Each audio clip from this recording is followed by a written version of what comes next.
Alright, so I got my tractor back. Just working on cleaning it a little bit now. Trying to get the green to come back in it. It's pretty faded. I don't know if you can see the difference there. But this side over there I cleaned, and this side I have not. So we're just scrubbing it a little bit here, see if we can get the luster to come back here. This is the stuff we're using.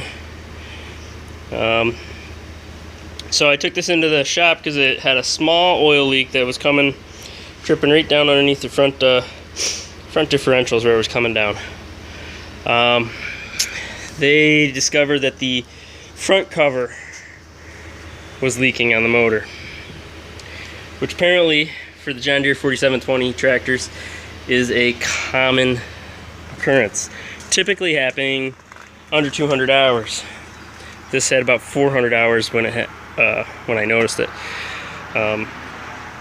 So at any rate, it's a $2,500 repair, but hopefully that takes care of it. They said when they put it back together, they put a shim kit in there, and it's supposed to prevent that from reoccurring, which is at least some good news. And he said typically they don't see it reoccur once the shim kit's been installed, so that's some good news. So the bad news about my repair on my tractor, so of course I took it to the dealership to have this done, and they had another one of these tractors that came in that had a bad ECU, I don't know, the computer essentially, whatever it's called. So they wanted to plug it into my tractor to see if it was exhibiting the same problem.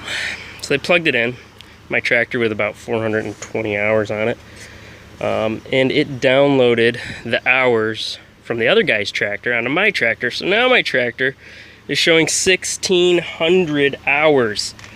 Yeah, not very happy about that. More bad luck. So they were on the phone with John Deere tech support for quite a while and did this and that, and eventually it came down to they reflashed the computer in the tractor, and they told me I have to drive it, run it for a bunch of hours, and hopefully it will go back to its original hours. So we'll see.